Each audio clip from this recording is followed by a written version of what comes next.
So Is this a truck thing? no, it's not a truck thing. I'll just update the Discord with that one later. But no, I spent $271 today. Okay, that's not a small amount of money. Yeah. I decided to fall into the darkest desires of my life and buy tickets to the Backyard Brawl.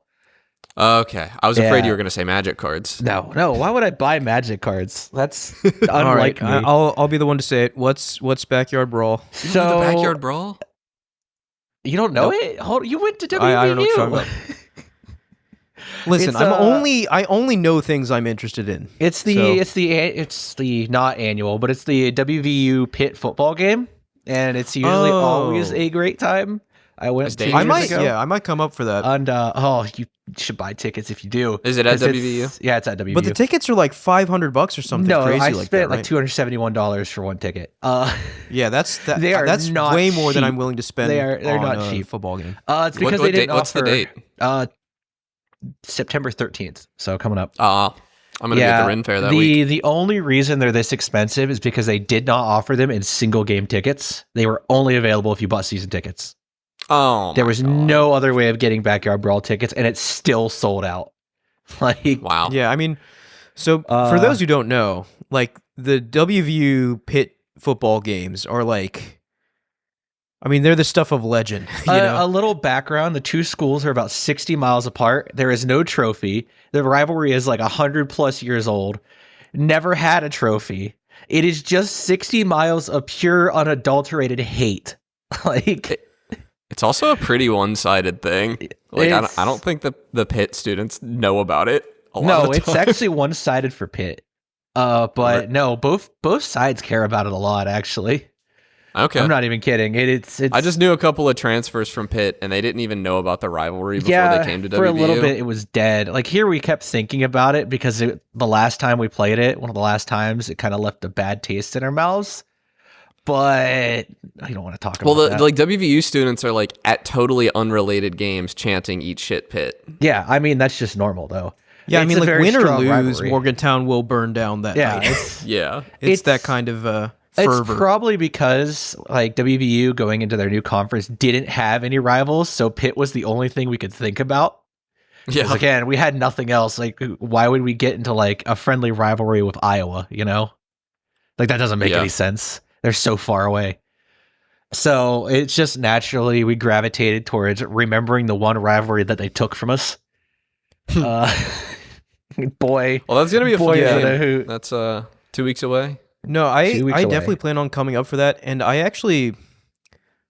because this doesn't happen often, right? It's like it's no guarantee they play every year. This is the last one for the foreseeable future. So I don't think they've renewed the series yet, or they might have in the future. I just haven't heard anything yet.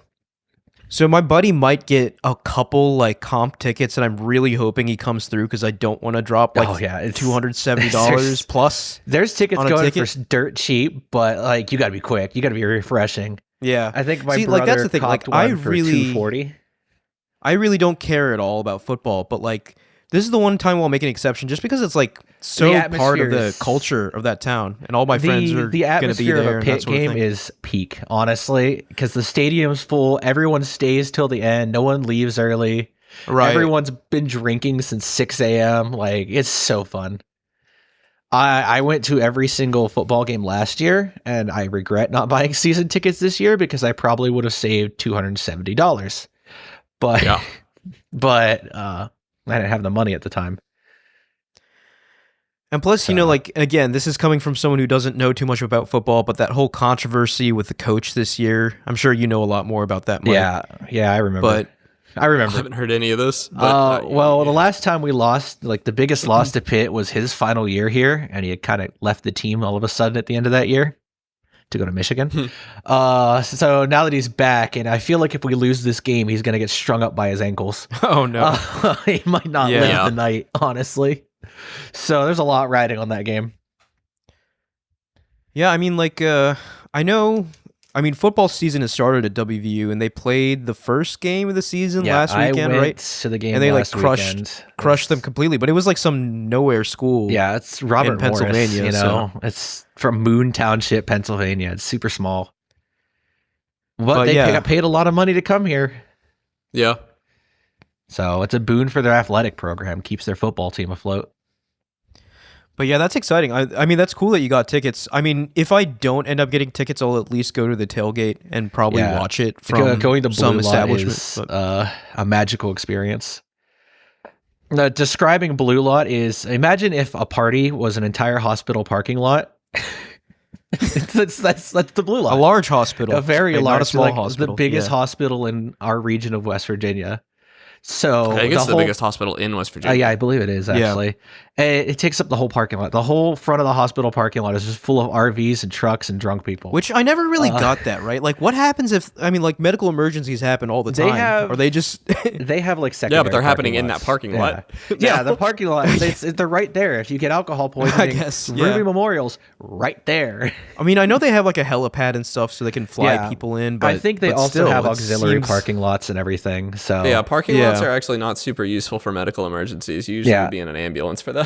Drop them off at the front gate, Yeah, like you usually don't. Parking is usually not part of the affair. But what I'm saying is, like, traffic is so congested on game day. Like, even ambulances are going to have a tough time. Games, it gets congested, but before the what if I have a heart attack before the game? Before the game, well, what happens then? Yeah, no, it's a bad design. It's a huge problem. I mean, it's the only real place they could have put a football stadium at the time. Honestly, there's not a lot of places in Morgantown. I mean, I'm sure that's the case, but all I'm saying is, like, it just doesn't make sense to me. Yeah. Like, I'll say it. Hey, whatever. They just shouldn't let people park there. Yeah, I mean, the PRT goes right to it. Yeah, they can park anywhere in the city. Lot. It's the Blue Lot. Everyone gets drunk right in front of the stadium, and most of the people in the Blue Lot aren't actually going to the game. They're just there. Yeah, I was gonna say they're not even there for the game. They're not even there for the game. They're just there to get trashed. I'm sure the pit game will be an exception. The pit game, a lot of the people there will be going to be going. Yeah. Those that could get tickets. Like, they even changed the student ticketing model, where instead it used to be based off of, like, upperclassmen get first dibs. Now it's first come, first serve. So if you didn't request tickets, you're not getting tickets. Doesn't matter how long you've been at the university, which honestly I agree with. Yeah, I think I agree with that too. Yeah, it helped. That student section was full the other day. So here's hoping. Well, here's that's hoping cool. I survived the pit game this year, because I do plan on Ubering down and not parking somewhere. So yeah, that's definitely the move. Yeah, I do plan Maybe on I'll getting see you down belligerently drunk. I do have an admission. I've never been to a WVU game. That's crazy. I think I've only been to one or two. So this will be an experience for me that I don't get very often. If I did go to a Steelers preseason game not too long after I moved here. They're so fun. I hated it. It was miserable. I love WVU football games. They're just so fun. It's I just actually a think great college ball's excuse to more get interesting. drunk. Yeah, I love college ball. That's it. I just like watching college ball because they're not professionals. It's too commercial. I mean, I guess I don't know that college is better, but I liked high school more than I liked pro.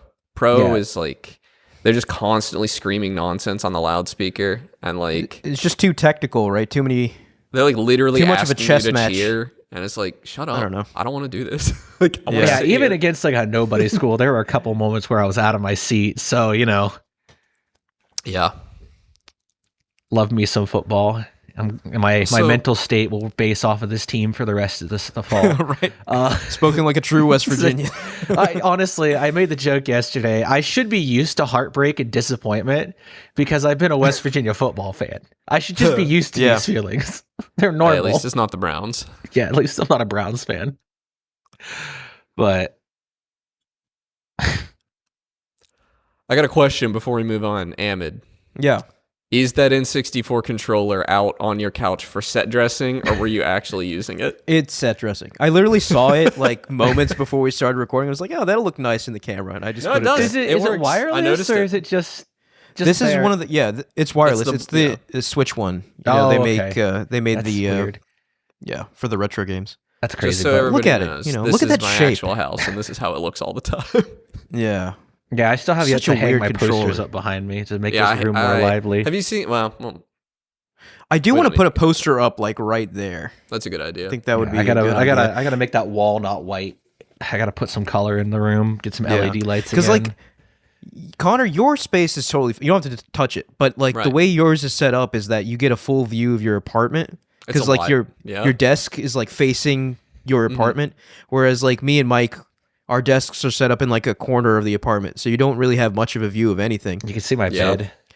We got to do a little bit. The layout of my place really saves me money on art. I don't have to hang that much. I get a lot of bang for my buck out of it. Yeah. So one of these days, you'll see a poster on that wall. One day. A Game Talk poster, maybe. Probably not. You know what, Ahmed? You've twisted my arm.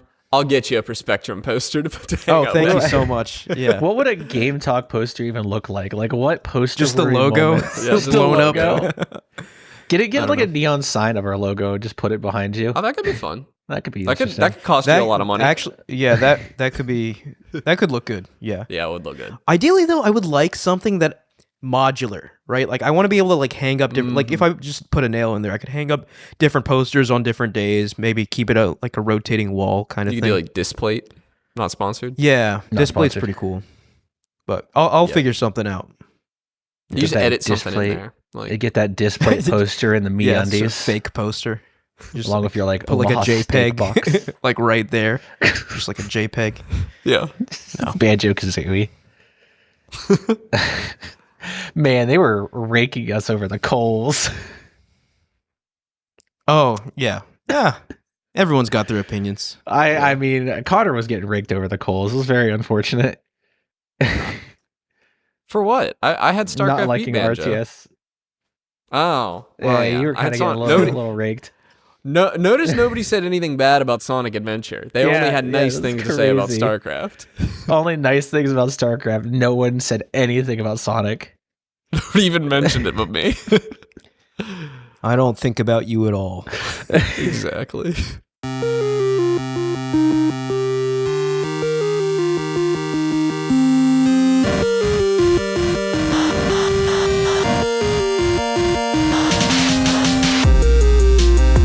Hey, and welcome back to Game Talk. I'm your host, Damon Beyond. Today I'm joined by Connor. Hey, guys.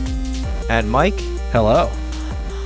And boys, it's Silksong September. So true. Oh, I hate that. So, like, about 2 weeks ago, Team Cherry announced that Hollow Knight Silksong is real, and it's coming out in 2 weeks. And very recently, I think yesterday or the day before, they announced the price, which is $20.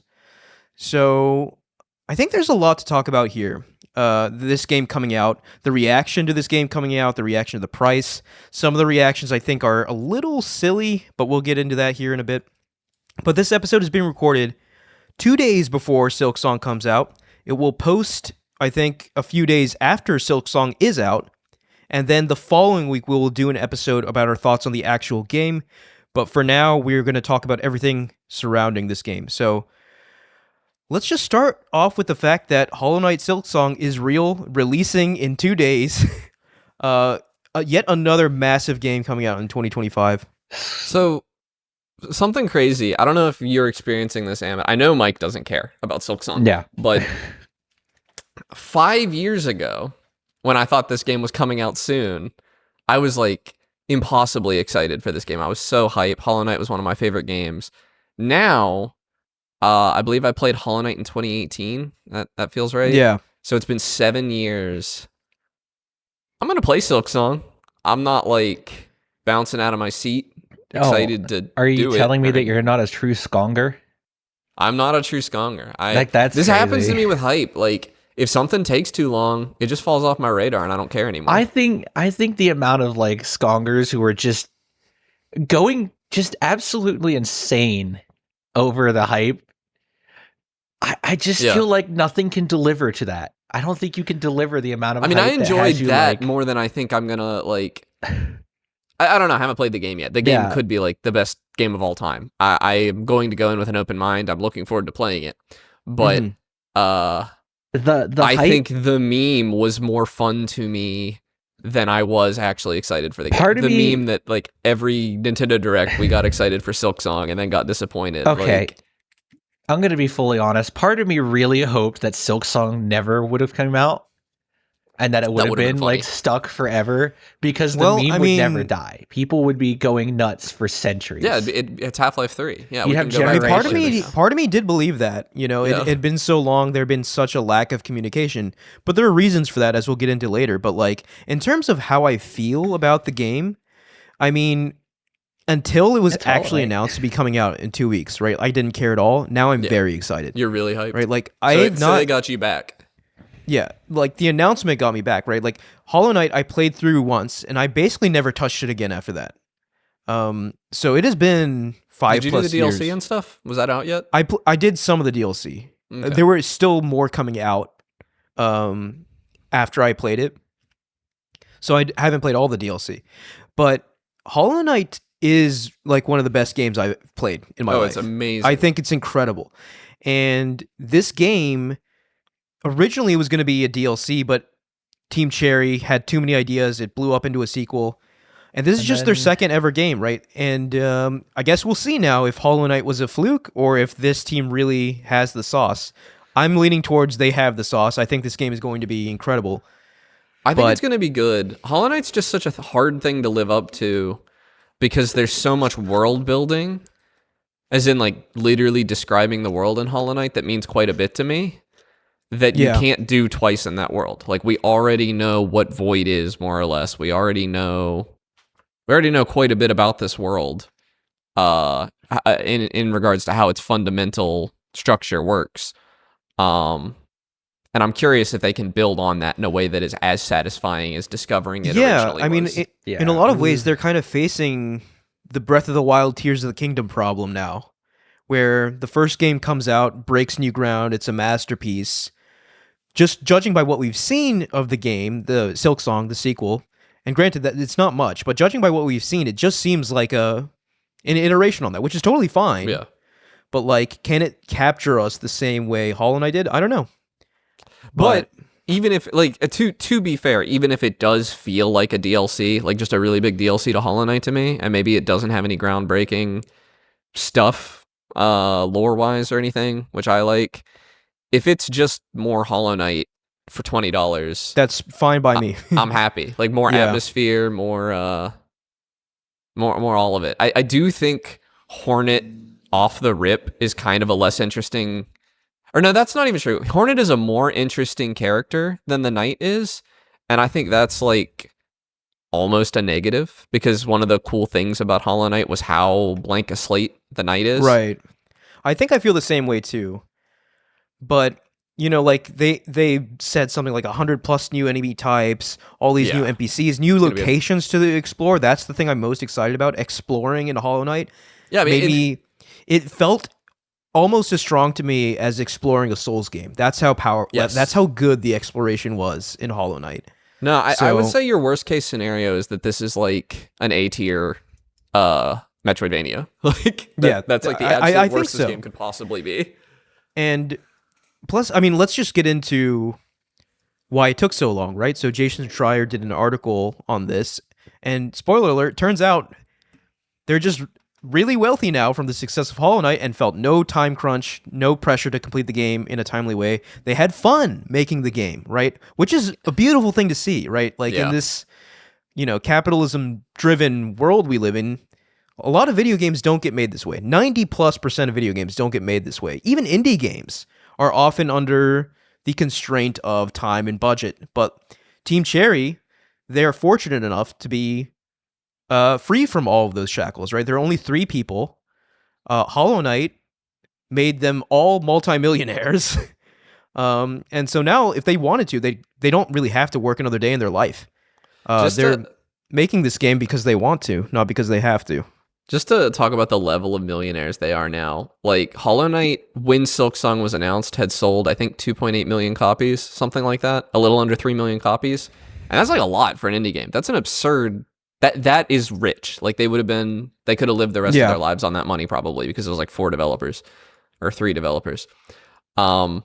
In the time since Silksong was announced to now, it's sold an additional 12 million copies. So they're at nearly 15 million copies of the original Hollow Knight sold at this point. Wow. They are wealthy beyond their wildest dreams. So they're each like 8-figure millionaires at least. Yeah.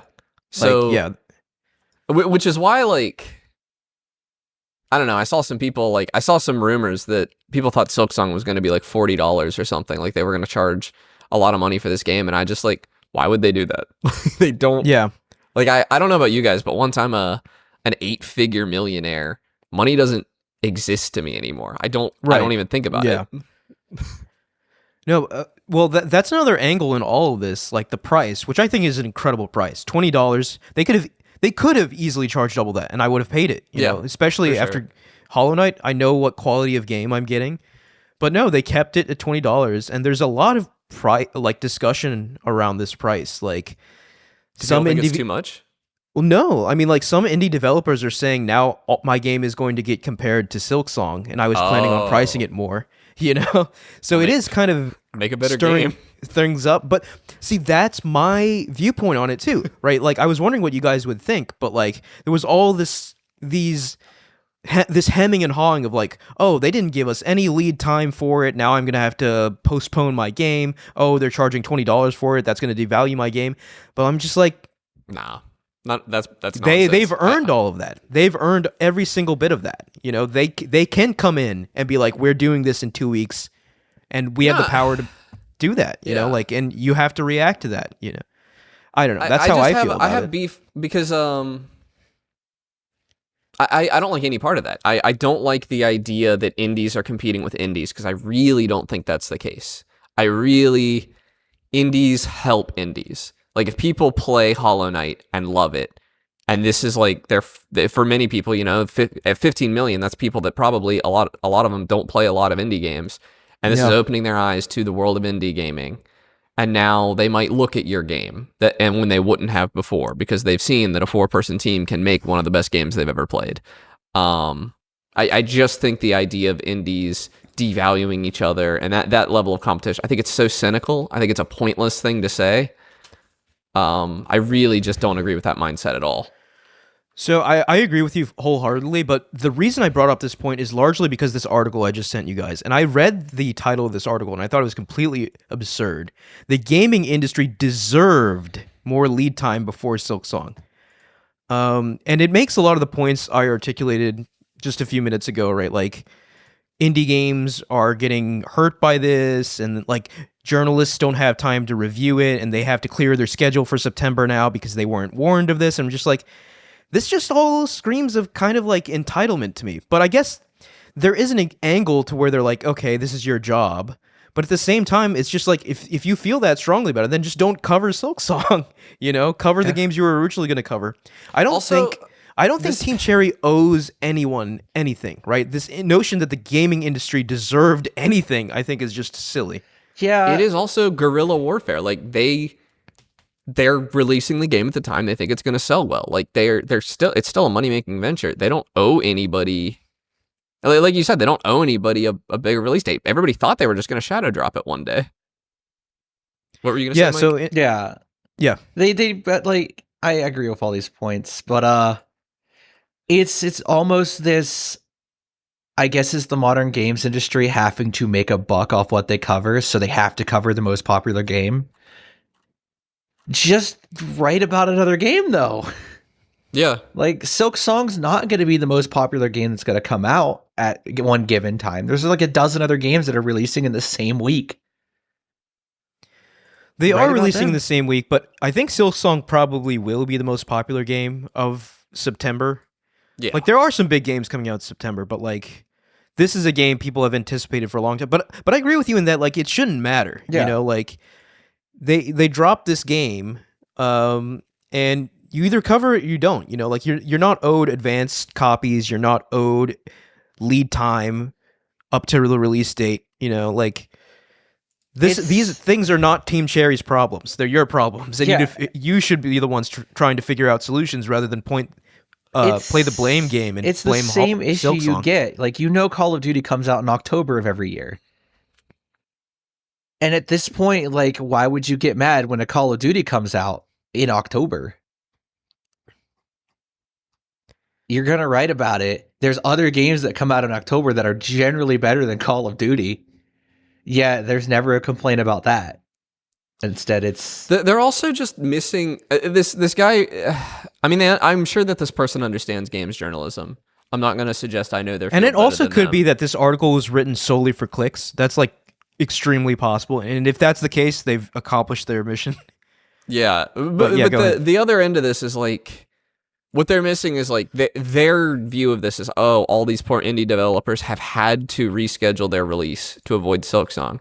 But I think that is one of the single biggest advantages of being an independent developer is that you can just do that. Yeah. You can say, oh, Yeah. my release date's not good anymore. You I'm don't gonna have move it, like and nobody can tell you no. stakeholders to make happy. You know, you Yeah. don't have to. You're not beholden to a publisher a lot of the time. You know, some indies are. Like But- if you were really, if that 1 month was really make or break for you as a studio, I'm sorry, but you probably should have done a better job. Like that's not good. That's not sustainable. Yeah, if you have to release your game immediately to stay afloat, that's poor financial planning. Yeah. Even if you're like a one-person indie dev who's doing it as like a side project or whatever, that's bad financial planning because you're hoping that game sells at all. Yeah. You should at least have enough money that if the game doesn't sell, you still have enough money to find something else. Yeah, you It's- have to have a backup plan. Yeah, it's a with these bold things. assumption. And Yeah, I and mean, it, rescheduling a launch in an indie game is not a big deal. A AAA game delaying its release costs them millions. An indie game, it's Yeah. right. not going to cost With an them indie anything. game, yeah, cost you a week worth of like living expenses, right? Yeah, like you've lost a week. You've lost maybe a month of living expenses, you know? It's not Yeah. as big of a deal as a AAA game. Yeah, I think I don't know. Like, I think there is some kind of argument to be made for what this author is saying, but at the end of the day, like, it's not Team Cherry's problem. Like, that's No. what I keep coming back to. You know, like, they're gonna do what they're gonna do for their game, and then everyone else does what they need to do for their games. I mean, they don't owe anyone anything. Yeah. That's the one like thing I want to keep hammering. Like, saying that the gaming industry deserved anything, I think, is just a silly thing to Yeah. say. It's And the argument's even sillier for reviewers, right? Like, one thing for game creators, but like you're complaining that, oh, now I have to put aside the other Now I things have I was to going to write review about and like Hollow focus Knight. on Silksong. And I was just oh like, no. It's Who almost cares? like as a games journalist, you sign away your right to talk about games you want to talk about sometimes. Because in the Yeah. end, you need to get that money for your publisher, especially if you work for a big publisher. If you're independent, then you can write about whatever you want. Like the money will come eventually. But as like if you're working for say like IGN or Polygon, your editor is going to walk into the room and say, "I need 13 articles about Hollow Knight because that's all people are going to read for a week and a half or like a month." Go get to It's worth it. noting Polygon was also recently acquired and is probably under tremendous pressure right now. It's something, it's part of your job. If you don't like that as a games journalist, there are plenty of other methods nowadays to bounce off into another sector of games journalism. A lot of people at Polygon have left to go do other things in the games industry. But Like, I do think that this is an absolute like Team Cherry is sitting there saying, "I don't think about you at all." yeah, it's exactly. we No, don't like care. they have earned this level of respect and, quite frankly, power in the gaming industry, right? They are that megaton that people will move away for, right? Like, Yeah. Like people like, thought Starfield was everyone that one year. dreams of being that developer. Everyone dreams of being the developer that makes a game that no one can ignore, right? Yeah. And Team Cherry have done it. No, and if I'm going to be 100% selfish, this is how I like a game release date. Yeah. I want to know about it. Oh, I want absolutely. 2 weeks to get ready I for want, it, like, and I a want to be little playing bit. it. I hate knowing about a game for A years year, at a time. 6 It months makes in me advance. sick. 3, Yeah. 6. I don't mind shadow drops. I don't mind it because it's like, Because oh, I'm not it's going to out now. request off work for a game. Typically, I'm Well, just not going to so- do it. Obviously, Silksong is done. And Yeah. they were asked why they didn't shadow drop it, and they said it wouldn't be fair to their backers on their Patreon, right? Because they guaranteed them a copy of the game at a certain time or something. Like there was some language where they were Yeah. beholden to their patrons in some way, and that was the reason they decided not to do the shadow drop. So they did the next best thing, which is like, okay, it's out in 2 weeks. Yeah, like I and just to kind of, I guess, maybe conclude talking about this article, the last line implies, right, Team Cherry has attained great power. What's the other half of that phrase, right? No. Come on. They're not They're- they're not not a responsible They're not- to placate you. Like No, Team sorry. Cherry's like If they're three people. responsible, Yeah, if they're responsible Like- for anything, it's to provide the greatest experience to their players. Yes. And that is what they're doing. We Everything need else to comes second stop to that. holding 3-man indie teams to the same level of accountability for their actions as we hold big publishers like Activision. It just doesn't Or make literal sense. superheroes. Like in this literal instance. superheroes. It's just three people that liked making a game for 7 years. You know, like Yeah. they just liked it so much that it took 7 years. Yeah. It's Development not heaven. It's not that big of a Yeah. deal. Like, sure, there's a lot of hype, and Hollow Knight's gonna sell well, but I don't think it's gonna like. And I would actually argue the Silksong wait has done more for the Metroidvania genre than anything, like anything Yes. else. People Super have been Metroid. making their own Hollow Knights, you know. 100% agree. 100% They left agree. this open space for so many other good indie Metroidvanias to happen.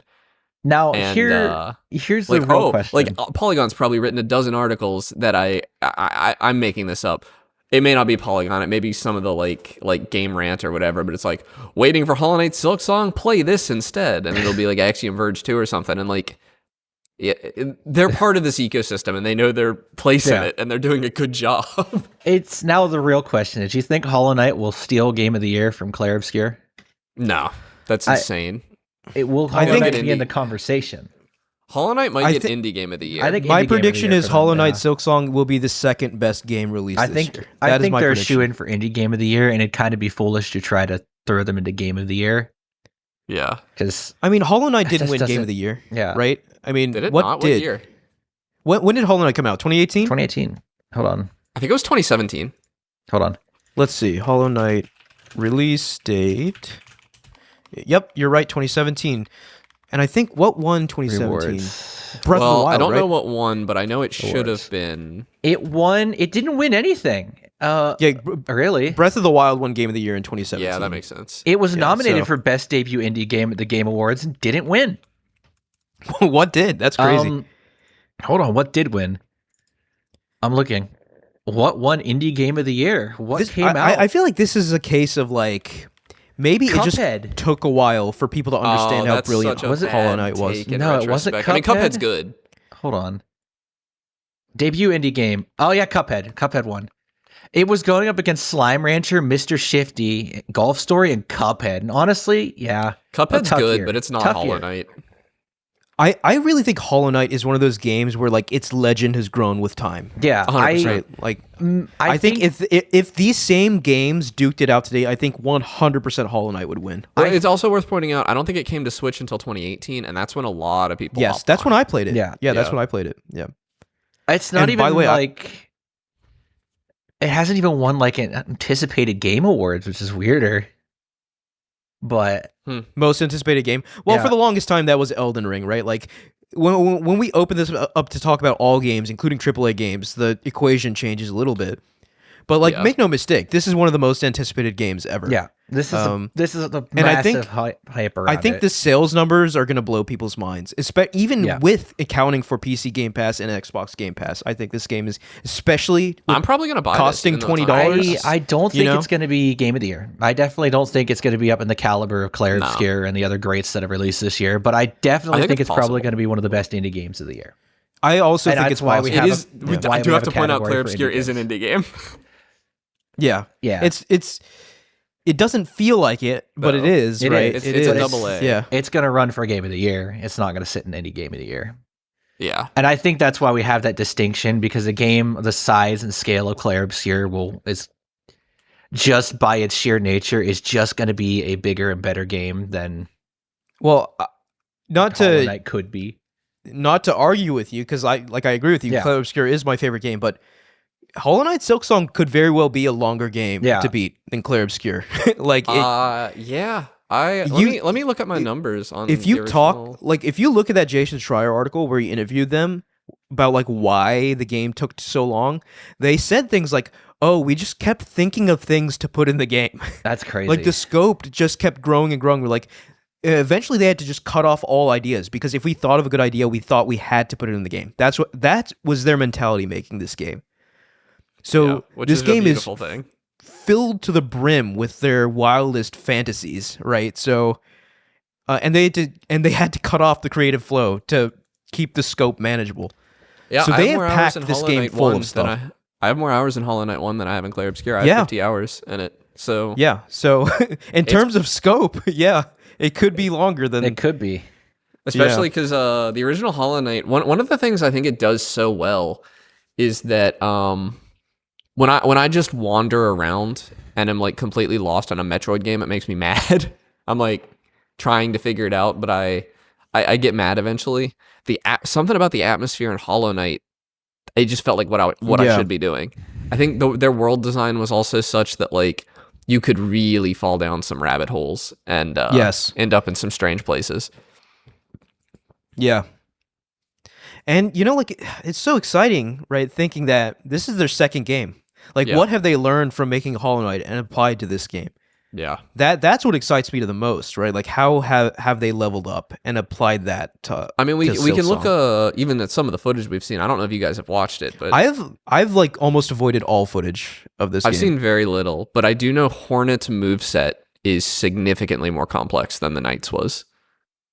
Yeah, that makes sense, especially because like she was a boss fight in the first game, right? So, Yeah. and you saw some of her moves. I imagine you can pull some of those moves off in this game. Yeah. So, Because originally this DLC was just going to be like a second quest in the original Hollow Knight world where you play as Hornet. That was the original intent of this stretch goal. And they just decided to do more. they just went ham. Yeah. Yeah. I hope this new kingdom is as interesting as Hallow Nest. Hallow Nest. Thank you. I was going to say Hollow Nest, and I was like, that's not it. Yeah. Because like No, the I City can't of wait. Tears, the City of Tears is just Oh my gosh. one of the Incredible. most brilliant moments in indie Yeah. gaming. Yeah.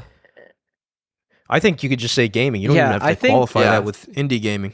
I want to be skeptical because I'm always skeptical when a game's super hyped up to release. That will it fully live up to sacrificing 5 users on their subreddit to secure a release date? You know, I mean, that's a fair thing, right? Like, Will this it game live up does to have it?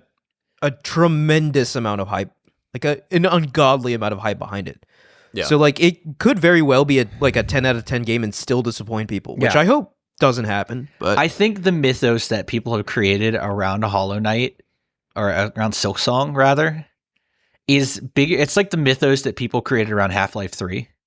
So, like, I'm glad that they released the game because Valve was so scared of the mythos that was created around Half-Life that they didn't bother releasing a third game. Yeah. Like, Yeah, I don't think that I don't get the impression that Team Cherry feels that weight at all. yeah. yeah, they seem to. My impression of Team Cherry is that they're artists and developers who are unshackled, and working on this game is just a purely creative exercise for them, Yeah. which is a beautiful thing. I assume you guys are both, or Mike, you're not going to play it, but Connor, you're getting it on Steam through Game Pass, right? You do not get games. Or I'm you know what getting I it mean. on PC. On PC for Game Pass. I'm actually strongly considering buying it on Steam, even though I have Game Pass, just because like it's probably not going to be on Game Pass forever. Was there yeah, a, and this not is a game you want to own. was there a controversy about the price point? Well, the controversy was basically what we discussed, where like Yeah. some indie developers were like, okay, well, if I want to price my game at $25 or $30 and it's not the same quality as Silksong, you're setting a precedent Just, of where Yeah, like people are going to look at I'm our. just it's gonna what Team revisit Cherry that. thinks. Yeah. Like, If your game, I mean, one like Clair Obscur was $50, right? yeah.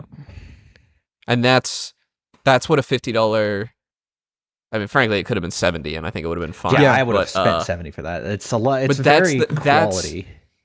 If anything, I would say Clair Obscur being 50 is devaluing your game Yeah. at 30 or 25. Like Hollow Knight Silksong looks like a $20 game to me. I would have Yeah. paid 25 and I'd have been happy, but it like 20 feels right. I think you're probably charging too much. If you Yeah. feel like Silksong is a better game and you're charging more than $20, I feel like you're probably Yeah, overcharging. you're for probably your game. overcharging. There's Like something wrong with your yeah. pipeline. 20 is a reasonable price for an indie game. Especially when Like- we're looking at games like Peak for 8 and like Factorio for 30. Yeah. Like, And say what you will about Factorio and it's whatever, but it's a 1,000-hour game. it's a 1,000-hour game with a strict no sale policy. Yeah. You will never get then that game cheaper than Satisfactory 30. is up there. Satisfactory is not terribly expensive. Yeah. Like I think 20 to Indie game is 30 is the indie game like high price point that you really can't I really can't justify a smaller indie game being more than $30 just because of it's an indie game. Even indie developers could not justify that. Like, why would you say this is a $60 indie game? That puts you in the price point that you're competing with AA and AAA games? Well, and it ain't gonna work. Team Cherry could have priced Silksong at 30, and I think no one would have said anything. I think if they went above 30, then you'd get some people being like, okay, what are we doing here? Yeah. But, I mean, if you asked me, I would have paid double price. Like, I would have paid $40 for I'd have paid 40 Silksong. without even thinking about it. Yeah, it's worth it to me. 20 especially because it's on Game Pass. But they are already talking about DLC for this game. I don't know if you guys have seen this. I don't know if that's going to be paid or not. They're just too ambitious. Yeah. Yeah.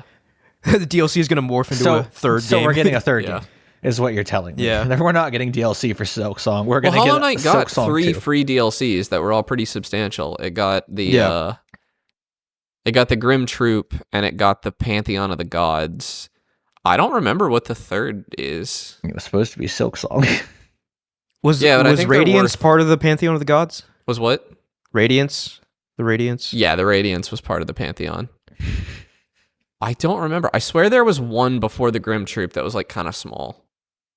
That might be the case. When I I played it, hardcore mode and stuff. I believe when I played it on Switch, Grim Troop was the latest thing to have come out. I think it was. I did play that, and that was an incredible boss fight. Yes. Oh my god, Grim. Nightmare King Grim, right? Yeah, is that what it was? So good, something like that. He was tough. Yeah, and that's the Hollow Knight boss fights are so good because they are similar to the Souls games, where once you get it, you can just do it, and it doesn't even really feel hard anymore. But that journey to get there is tricky. Yeah, I actually think I like a Hollow Knight boss more than a Dark Souls boss. I don't know if that's a hot take. I think they're very comparable. They're very comparable, which is very high praise for Hollow Knight. And the Mantis Lords. Yeah. That was an incredible, the set dressing around that fight. And what happens right after it? Right after you beat the Mantis Lords, you descend into the scary zone. Yeah. Yeah. Man, just having more moments like that. I just can't wait. And I was just going to mention, I am getting it on Switch too. And it's going to be 120 hertz handheld, which is so good. I can't wait. Hollow Knight handheld is such a special thing to me. Obviously, you can do it through Steam Deck as well, Connor. Well, it'll only be 60 hertz because the screen's only 60 hertz. Yeah, right. So, I think Switch 2 is the perfect way to play this game. So I'm really excited, and I might double dip. Actually, I might get it on a different platform as well. It's going to be a big screen game for me mostly. I think, partially because I want to play it in high frame rate and my TV does 120 hertz, but I don't know. Having it portable as an option will be nice to clean up if I 100% it or anything. But the atmosphere and everything of Hollow Knight, it begets the OLED, the big screen. I get that. And especially OLED with how speakers. dark, artistically of a game Hollow Knight is, those blacks will look so good on an OLED. That is the one thing I'm kind of regretting. I will play a lot of it docked, but I will be traveling when this game comes out, so I will be playing a substantial portion of handheld. But yeah, that is the one thing I'll miss, right? Those inky blacks on the OLED. Oh, man. Yeah, this game's going to look phenomenal. Yeah. Hopefully the Switch 2 screen being a little subpar won't hamper the experience, but because I have not played a 120 hertz game handheld on Switch 2 yet. I don't think there are any. Are there? Yeah. So probably looking forward to Welcome Tour, but what do we pay? Yeah, I'm not playing that. Yeah. We're talking about pricing games. I wouldn't pay 99 cents for that game. No. I wouldn't be paid 99 cents to play that game. But yeah, Hollow Knight Silksong, it'll be out. I mean, by the time this episode is out, it'll have been out for a few days and we have been playing it. But as of right now... Are you taking Thursday off to play it, man? 2 days. No, I'm not taking the day off, but... I am. I'm not because of that. I had another thing on Thursday. Oh, okay, I actually worked Labor Day. And I have to travel on Thursday. So I probably won't be home and able to play until 4 o'clock anyway. But I have taken the day off. Yeah, man. In retrospect, it would have been good to do that, but it's okay. Like, I think I'll have plenty of time to play it. Probably not beat it. I don't think I'll beat it by the time we do our episode on it, but I'll have played a substantial amount of it. I'm not gonna commit to having beat it because I do have some other stuff going on this weekend. Yeah. So exciting times, man. What a year. What a September yeah, already. yeah. I mean, this is the Hollow Knight thing is huge. And like speaking of like other games that are having to move around stuff, like there's a huge Helldivers thing going on right now too. Like one of the biggest updates that game has ever received. Cave- plus it the just Cave came out on update? Xbox. Yeah. Yeah. Yeah, that looked interesting. I watched the trailer for that. Yeah, I'm gonna jump into that a little bit tonight, probably. Quite the month for gaming. I feel like there's some other stuff, but Hollow Knight has kind of sucked the air out of It the room. has, yeah. I mean, we're dedicating 2 episodes to that thing. So. Yeah. Yeah, really. We our editorial, like we had our whole September laid out, and we had to change it because we found out Hollow Knight was I coming. know, out. right? What a nightmare for the show. All right. Any final thoughts on Silksong before we move on? No. All right. Let's talk about what we're playing. I feel like we haven't been playing much lately. I haven't. I'm still working on my Spyro thing. Not unfortunately, but that's eating up a lot of my time. So how's that going? Give us an update. I animated him. I think I don't know if I sent you guys the GIFs, but I've been sending some to my friends to get some feedback. It's a special feeling to animate, to like bring a 3D character to life. Like animation and all. You feel like he's your son or something? Yeah, and like honestly, like it is different from 2D because, and maybe if I like had actually gone into 2D, I don't think I've ever done an idle animation for a 2D character before, but like Spyro is just moving the whole time. Like his little head's tilting, his tail's wagging. He's like doing stuff the whole time, and I've done his walk cycle, although it's a placeholder. I don't know if you've thought about this before, but animating a quadruped character walking is like a colossal pain in the ass. I bet. So you have to think about things you wouldn't usually think about, like when does he move which leg? No, I've never watched my that cats sort of thing. so closely in my life. Yeah, because that's what I have handy to like model him after. Because like obviously the easy solution is watch Spyro's walk animation and imitate it, but I can't do that because I'm doing it from memory. I'm trying to remember the controls. Doesn't Spyro's run animation, doesn't he do like 2 legs at a time? Like that's his charge. He's bounding or whatever. Yeah, that's easy. Yeah. But walking, I don't remember that. The walking is tough, and that's the thing. The controls are a little weird to get right too, because Spyro, like the most recent time I played it was the HD remaster. And I know that it has analog control, but Spyro originally was a D-pad game. It didn't have analog controls at all. Was it I don't really? believe. Wow. Yeah. Yeah, the PS1 didn't have analog sticks at release. So all games on the PS1 were D-pad compatible at least. So I'm working with that. I am just doing modern camera controls because I don't want to... Why would I make it worse on purpose, I guess? But there's like little stuff I'm having trouble remembering. Like I don't remember if you can control his glide at all, like changing the direction of it. I don't think you can. So I'm not putting that in. The glide animation is the one I'm most proud of. Like his little legs dangling while he's You can change his glide. It's not like a straight line. Flying. I think it is. Yeah, I think it's just a straight line. You can kind of steer it a little bit. I don't think you can. Yeah, I think you can. I heard maybe it changed in future games or something. I don't know. Like I've asked like 5 people, and you're the only one who said that you can control the glide. I'm definitely sure that you can control the glide. Like it has like a little bit of control. In Spyro 1? In Spyro 1. In Spyro 3. In Spyro 3, yeah. Oh, Spyro 3, yeah. You're doing but a Spyro 3. You guys can't tell me because I'm doing it from memory. Okay. Yeah, 100%. So if you look it up, you can't remember tell me. correctly. I thought you were recreating a scene from Spyro 1. Is it Spyro 3? No, this is Year of the Dragon. Spyro 3 also has that little flutter that you can do at the end of the glide. Yep. When you hit triangle. I need to animate that too, but that's easy to animate. But I've learned a ton doing this. I need to get back. Spyro's controller is almost done. Yeah, because there's a ton of glides you have to do that are like a curve. Yeah, you could do that. Yeah, you could do that in Spyro 1 as well. I'm remembering this. Yeah, Spyro 1 had control glides. I know for a fact it never makes you turn while you're gliding. Yeah, but you can do it. I don't know whether or not you can. You definitely can, like 100%. Because you have air control when you jump. I know that. Like you can, it's a very slow turn, but it is a turn if I'm remembering correctly. Because it was in Spyro 1 as well. Wrong. I don't think so. Yeah. If it is, it's like so slight that it's useless. But don't tell me. If you look this shit up and you tell me, I'm going to quit this fucking podcast forever. You ruin my cool Strong from words. memory thing I'm doing. I see you typing. But no, it's been really fun. I got to get back to modeling. I'm doing Sunrise Spring, which is the first hub world. I've realized I don't remember the music like at all. I don't remember some of the colors and stuff quite right. But it's been really fun to work on. I highly recommend it to anybody who thinks it'd be a fun project. Now the question is, how much will Silksong distract from this project? See, that's the thing. Yeah. I probably not too. I mean, I don't feel like I have that much to do because most of what's left is modeling, and these are low poly models, so they don't take too long to put together.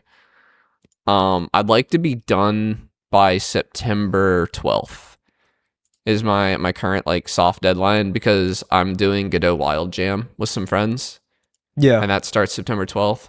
And I'd really like to not have two things going at the same time. I'd like to be done with this. If I miss that date, into September, maybe, because I'll finish Silksong, I'll, play some other stuff. But I'm not, like, no-lifing this. I'm really doing it piecemeal. I'm, like, I've been playing games. I've played Helldivers every day for the past, like, week Oh, or really? so. Wow. Yeah, like one Helldive or something. And I gotta say, like, having this, like, kind of work project going on has made me appreciate my gaming time a lot more. Because I'm not like sitting down and looking for something to play. It's like if I really feel like playing something, I'll pull myself away from my Spyro project and play it. And that's like a different vibe, Yeah. I guess. Well, cool. That's cool. I look forward I guess to... we'll find out. I'll ask for another update in a week and we'll see how much closer you are. I figure by next week, I'll commit to this. I'll at least have Spyro's player controller completely done within a week. He'll be able to... I may not have swimming in. Everything but swimming. Because that's going to kind of be a whole thing, probably. And I don't have any of the areas with water in the game yet. But yeah, I don't know, man. It's a fun project. Awesome. Mike, have you been playing anything? I've been playing Victoria 3 again. Is that It's the strategy game? game from Paradox where it's economical management. And boy, no. have I been sinking a lot of hours into it for some reason. I guess I've fully deprived myself of any human interaction, and now I just make the markets go better. Wait, so is it just like a Victorian era? Yeah, like it's straight market Victorian management? era. There's no war. There or is anything? war and everything, but the majority of it is just building economies because it's the industrial era. That's what everyone was doing, colonizing and industrializing. So I've been playing as America and circumnavigating the Civil War consistently. It's been fun. You can do that? Yeah, you can actually skip the Civil War. You can like not have the Civil War. Yeah, you just have to like strip the rights of the planters enough to where they don't have any power. Right. You just have to like eliminate the southern planters by industrializing too hard. But usually it's just beneficial to cause the Civil War because then you get Reconstruction and you can actually like get African as an accepted culture and then you can colonize Africa. So theoretically, like if I did my everything right, I could beat the South in the Civil War in a blitzkrieg offensive, and then use that to get African American or African accepted as a culture, and then go colonize Africa and reap the rewards of my colonialism and laugh in the face of the British Empire. But that's crazy. Like, that never happens that way. Reconstruction's hard. I never get the right roles to actually pass like multiculturalism so that people will stop being like awful to each other. Sometimes they'll let me pass ban child labor, but most of the time they don't. Like I've tried. I think my greatest win was passing public health care in like 1840. Wow. It was a utopian society. I didn't ban slavery. I didn't ban slavery until like 1870, but like at least there was public health care. I didn't have the momentum because when I passed public health care, the Democratic Party just took control of my government. I couldn't do anything. Those Democrats. Those the liberals. planters wanted me to institute more slavery. They kept Because your economy was demanding doing so good. No, it wasn't. Actually, I was industrializing too slow. They kept building more plantations. I couldn't build enough meat factories to compete with their stupid plantations. What year does it like go to? It goes to 1912, I think. 1920, 1912, somewhere in there. Like right before the Great Depression. Okay. Yeah. And it starts like 1700s? 1820, I think. So That's right cool. at the start of the industrial era. It's cool when games like this like focus heavily on a time period. Yeah. Because I'm more used to like Civilization, which is like everything, right? I think my first playthrough was actually in Japan, and that one's more interesting because you spend about half the playthrough fighting the shogunate and trying to get them out of your cool. government so that you can actually pass reforms and open and actually have a functioning economy. I didn't realize you could do like kind of East Asian cultures too. Yeah. Because when the game was called Victoria 3, I just sort of assumed it'd be like a lot of. I mean, historically, countries. during that time period, like even East Asia's going through a lot. Like the Yeah. Ming Dynasty's falling, Japan's going through their whole restoration and the Mhm. fall of the samurai and everything. Britain's doing Britain things. The United States is manifest destinying and doing the Civil War and everything. Yeah. So I It was a imagine the violent time. game's like drastically different depending on like who you Yeah. pick. You right? can even pick Japan like a versus little US. like a little country in like Africa and try to industrialize that and fight off the colonial authorities of the other empires. It's hard. Those are hard starts, but it's possible. You're fighting from That's really behind cool. usually. Yeah. But no, it's very interesting. The time period's very interesting, and the fact that I watched John Brown die from syphilis was absolutely crazy. And then Sad. Karl Marx showed up. I don't know why he showed up in America, but he did. Karl Marx did. He talked about America a decent amount. Well, he lives in America. He came to America to live. So Karl Marx was writing in America. Was it a socialist utopia? No. No, this is the one where I barely managed to pass poor laws. This one was a bad run. Terrible run. Did not have public health care. Slavery was banned, so that was the plus. Couldn't pass anything else. Couldn't pass like poor laws. Passed poor laws, so at least there was a welfare system, but nothing else happened. No socialist utopia. It's actually very difficult to socialize an entire country in that time period. Yeah. Like, I mean, it's- in general, I feel like that's true too. It's But such a long process. I have never managed to do it. I think on a smaller power, I could probably do it quickly, but something the size of America, like, no, not possible. yeah. And Well, that's cool. my permanent grudge against the petite bourgeoisie of America, those traitors. So true. They left me to join the Democratic Party and side with the slavers.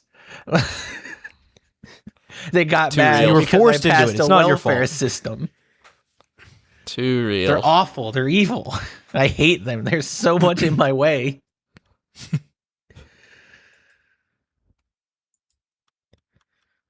Well, that was an interesting shout. You always come with the interesting Yes, shouts. it's Mike. because I've been doing nothing but like sulking away in the paradox mines. It's not been pleasant. That's what I'm going to do after this. What about you, Well, Eamon? You been playing? I anything? have been playing Gears of War Reloaded Ooh, on I my saw this. PlayStation 5. That's even crazier. Weird. Just let that sink in. The first thing you do when you boot up this game, you get a big Xbox Game Studios. Times have certainly changed. Yeah. So, I mean, Indiana yeah. Jones did it first, right? That came to. oh yeah, I bet they did. Yeah. Yeah. So, I mean, like, yeah, this isn't the first game to do it, but this is the first game I think, And played. Sea of Thieves No, and- Oblivion did it too, didn't it? Yeah, so- Oblivion did it. Sea of Thieves. Yeah, so Microsoft really, I mean, they really kind of pivoted quickly into that whole thing they said they would never be a year ago. Yeah. But no, I'm glad to have this game. It is the like console wise, PS5 Pro is the best place to play it, which is cool, right? Like Microsoft's totally fine with having that, I guess, overshadow their own Xbox Series X and S versions. But they don't care at this point, right? Like they're just trying to sell as many copies of the game as possible. But yeah, I played Gears of War back on the 360 when it first came out.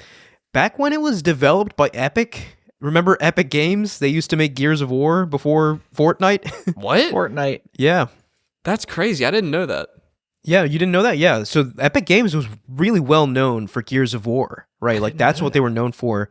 Obviously, Fortnite overshadowed everything. Who makes it now? Gears of War, or the Coalition. Yeah. So the Coalition was a studio Microsoft specifically spun up to like shepherd Gears of War and make Gears of War games. Which I don't know about that approach. You know, like that's kind of a. I guess if everyone's on board and wants to do it, I just feel like that stifles creative freedom a little bit. Where it's like you're the Gears studio now and forever. You know. Yeah, I wouldn't do it. I wouldn't want to work there. I wouldn't. But wanna like they work there. they I did the wouldn't. same thing with like Halo, right? 343 is Yeah, the now Halo it's so studio. great for everybody. Yeah, right. But I mean, it went better for Gears, right? Yeah. The Gears games. I mean, Did I they? haven't played past 3, which is the last one Epic did, I believe, but I think they're pretty well received. So we're gonna pretend that they did a good job because we don't know. Yeah, I mean, I don't know. Yeah, I But, don't like- even know if they sell well.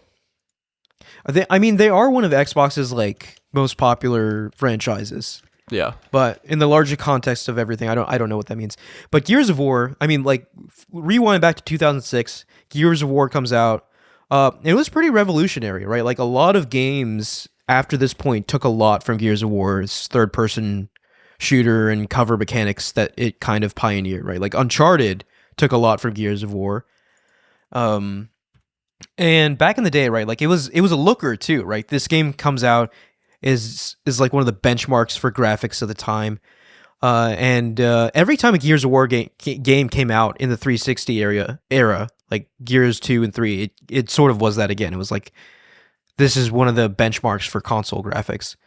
And I believe Gears of War, along with Oblivion, was the most like awarded game that year. So it was like in contention for Game of the Year. So really beloved game. Revisiting it, it's cool to see the new shiny paint of coat on it, right? It looks quite good. And it's fun to play, right? But like it definitely feels like a game that was made in the mid 2000s, right? Like the AI is super basic. Like the firefights are pretty basic as well. I mean, and it's which like is the fine, original right? Like cover shooter, right? Or at least- it was, yeah. Yeah. It really was, yeah.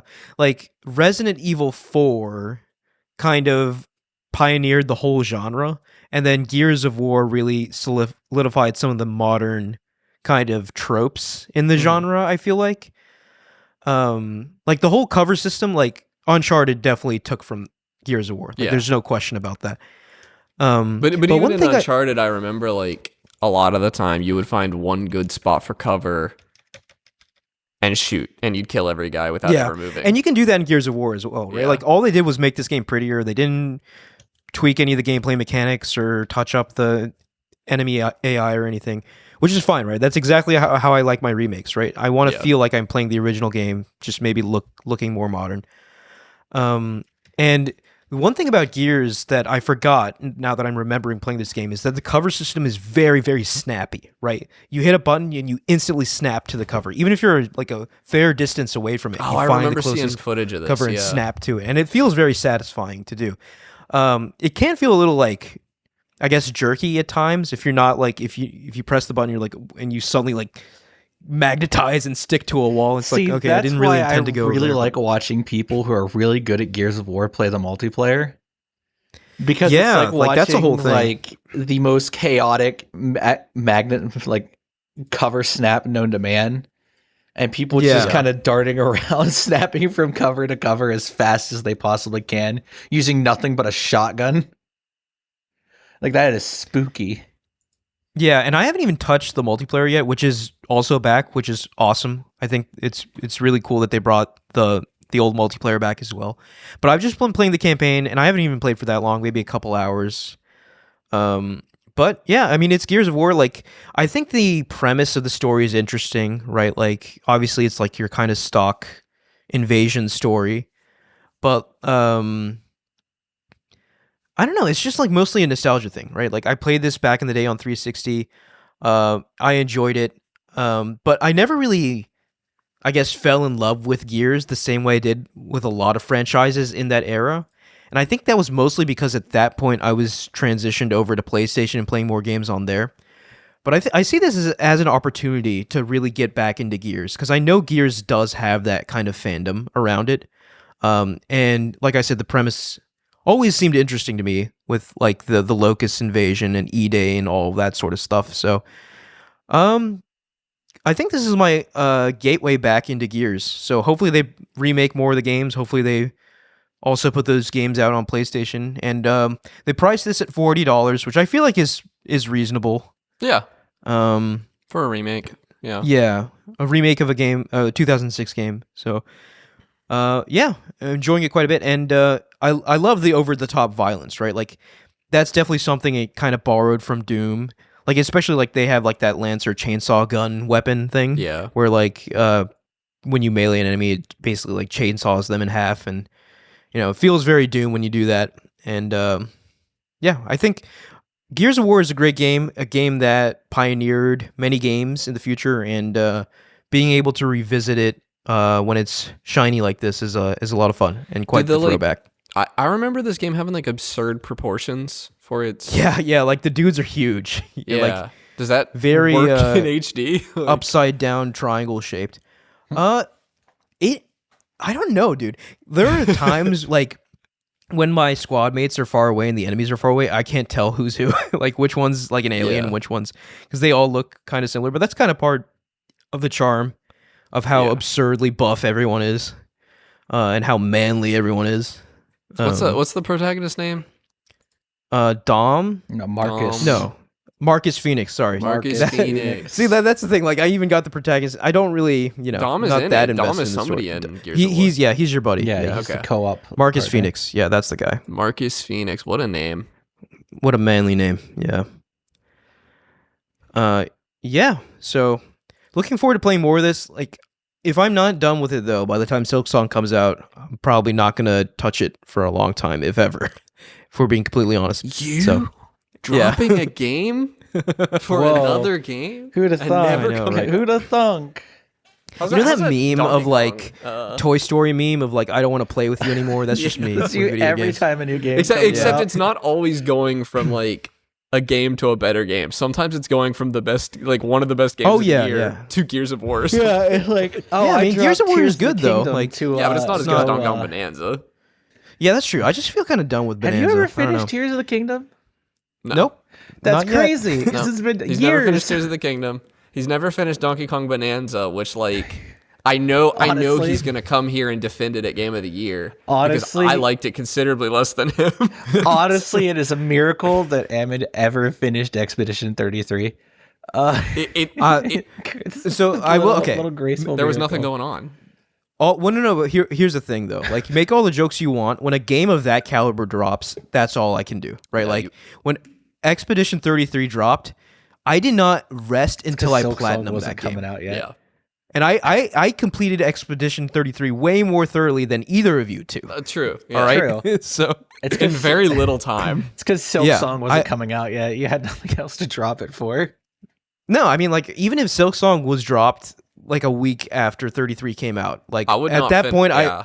would I had finish- already I understood what caliber of game 33 was. I was just like, there's no way I'm doing anything else other than playing this game. It's crazy. So for the very, very best games, I can lock in. But other than that, I'm sort of just free-spirited, let's say. But that's it. So, Connor, you mentioned Helldivers. Do you have anything you want to say? I've just had a buddy who's been playing it. I kept seeing it on Discord, and I've hopped in on a few dives with him. I got no idea where we're at story-wise. The anymore, Illuminative rack. which is unfortunate because my understanding is that's like a critical part of the game. Is there like a Wikipedia article you can read? There's videos, there's articles, yeah, there's tons of stuff. Yeah. The only thing is like I will compliment Helldivers significantly over other live service games like Destiny or whatever. There's never any, and I guess the credit to it being a military simulation. There's no confusion about where you're supposed to be right now. Yeah. Right. There's a no big like flashing beacon onboarding. on the map Yeah. that is like, hey, this is where the fight is right now. If you want to be a part of the current ongoing story, you are doing missions on this planet right now. and then you drop in and you do missions on that Yeah. planet right now, and you have a good time. And like we were playing the other day, and granted, my buddy was pretty drunk, and I was tired. I'd been working on Spyro. It was like 10 o'clock at night, and I just wanted to like do something that wasn't that before bed to take my mind off it. And I jumped in with him, and we did like a level 7, which is like not. That's pretty hard. I was about to say the opposite. I remember 7s as not being particularly difficult. I remember difficulty like 8 was when it got pretty hard. 7 was like pretty doable. Like I could solo a 7 back in the day, and we were getting our butts kicked. Like we were not doing good. And he mentioned that like, oh, this feels like it might be a scripted loss. Like the story was saying. Oh, is that like, a thing? Yeah, apparently Scripted like loss? yeah, like apparently sometimes the missions were harder than usual because the greater narrative wanted this planet to fall. And Yeah, like That's crazy, dude. it is like possible to overcome. Like the missions were winnable, but they were just harder than Maybe that's typical. why Mavelon Creek was so. Oh, I'll like- never forget that. No That one was It's will. never impossible to win, I don't think. That But was it player did- storytelling too. Like it did feel frustrating. Like we were getting wrecked in this mission pretty hard, and like the planet, I do not believe that major order got completed. I don't even think it was close. I think we were losing that battle pretty significantly. But again, I don't know the story. I don't know how much time was left on the major order. I wasn't really paying attention to that stuff. I just wanted to look at the big explosions and shoot some bugs, which Right. I got to do, and I was having a good old Why time. not shoot some squids? And because that's not where it's all bugs right now. Oh yeah, It's they all just released the permanent, so- bug update. Yeah, Yeah, there's like caves now, and like apparently there's like a giant horrifying boss. I'm probably gonna. I dip don't toe think in he's a that boss. I this think evening. you can Man. kill him, but I think he has so much HP that it's not wise to try. Interesting. Okay. I think Every time Helldivers comes up, I'm like, If I I'm- want to It's a get good back game. in. if I'm doing the math correctly, it takes 15 portable hell bombs to kill that boss. Wow. Yeah, that's also, that much HP. I watched the Digital Foundry video on the Xbox release, and it's actually, as far as consoles go, Series X is probably better than PS5, but only because of the better VRR implementation on Xbox. I don't know that this game ever got any support for the PS5 Pro. I don't know if you ever looked into that, Ahmed. Because this game, optimization wise, I'm not sure actually. Yeah, I don't know if it got a dedicated pro patch, but like I even know if that it didn't, get I that. imagine the unstable frame rate and like the dynamic resolution will be on the higher end. Yeah, So that's something at least. because this game doesn't look particularly good or run particularly well on console. Like it's Yeah. a lot of, it doesn't even have, it's like FSR1 level TAA kind of stuff. It's not Right, yeah. It's not great, and it doesn't have anything better on PC for what it's worth. It's just on PC you can brute force run it native and still get a decent frame rate typically because it's CPU bound. Yeah. Which is I what imagine I'm it's doing. slightly better on PS5 Pro, but probably not substantially. And it's still not like a beautiful game, in my opinion. It even the anti-aliasing in it just doesn't work very well. It's still like super Yeah. jaggy and everything, which is a consequence of the weird engine they chose. But it was the Game Talk Game of the Year 2024, right? Or whatever. Yeah, last year. Yeah, that was So, last year. Wow, yeah. it feels longer ago than that. Feels Yeah. longer, but definitely worth revisiting if you get a wild hair. Amit, if you want to hop in with me and my buddy, you're welcome to. You too, Mike, but you weren't saying you were interested. Yeah, I'd Yeah, I mean, I got gotta edit this episode, but then we'll see how I feel. But like, what was I gonna say? Like, I do think it's fascinating that they seem to be pulling it off, right? So many live service games, like a year and a half in, it's just like people lose interest. No, I mean, But they there's, keep like- bringing people back, with their updates. They are successful in generating enough interest with story events or updates or what have you to keep the audience there. There's like a weird dialogue that they ended the console war too, like with their recent Xbox release, which I think is funny. Yeah, and there's like Halo ODST guns and stuff in the game Yeah. now. It's the most expensive war bond yet. I think it's 1,500 super credits instead of 1,000. But it's also apparently really very strong. targeted. They know who they're going for. Yeah. Yeah, that is the one thing that I don't love picking up Helldivers is and this is even like a bad criticism because it's a good thing that they're doing. The Hell Bonds are not limited time. You can always buy the old Hell Bonds or war bonds.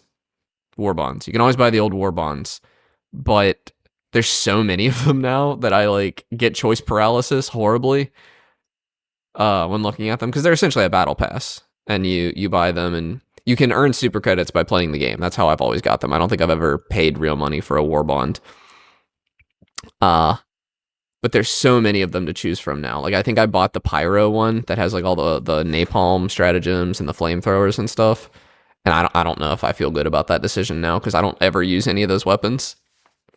Yeah. But yeah, I don't know. Like, obviously, like the war bonds are popular. That's how a game like this makes its money, and the players are more than happy to spend money on stuff like that. But I'm usually just I just play it. I don't feel any need to buy the cosmetic passes or anything like that. I mean, the coolest stratagems have been story related too. Like the mechs you can pilot now. That was a story thing. Yeah.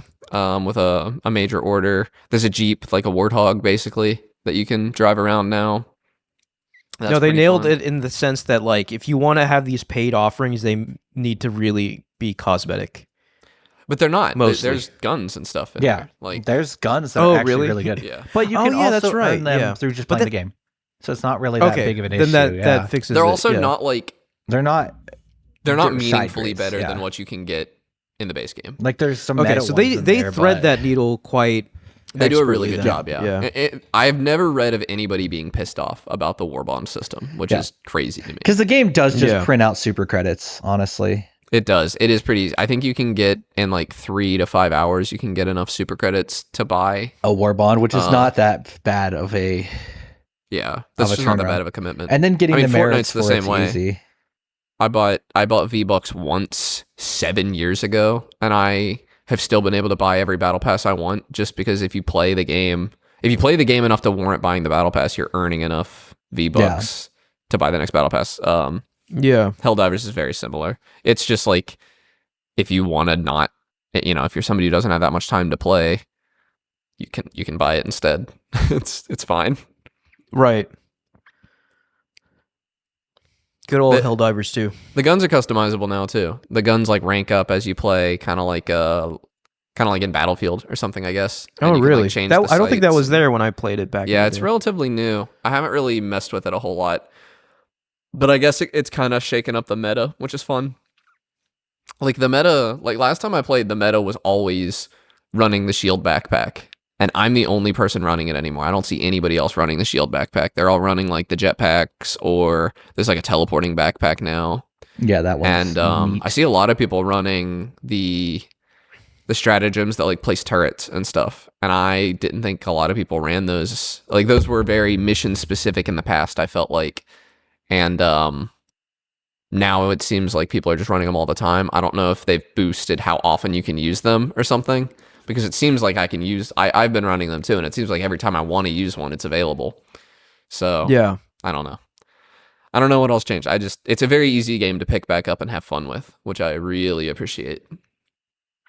Yeah, that's That's- good to hear. Something other live services could learn from them. Looking at you, Destiny, the game I've tried to get into like 4 times and failed. Yeah. No, it's so hard. Even me, right? Like someone who's put over 1,000 hours cumulatively across Destiny and Destiny 2. I can't get back in. It's too difficult. Yeah. All right, is that it? All the games? Yeah, that's all I All got. the games. All the games. Well, next week we're going to talk about Silksong, the actual game. So look forward to that. But for now, thank you all for listening. You can follow us at Podcast Game Talk on Instagram, YouTube, TikTok, and Blue Sky. You can click the link in the description to join our Discord and talk to us there. And please like, rate, and review us on Spotify, Apple Podcasts, or any other podcast services you use. Thank you, Connor and Mike. Yeah, see you guys next week. Nope. See you next week. See you next week. Bye.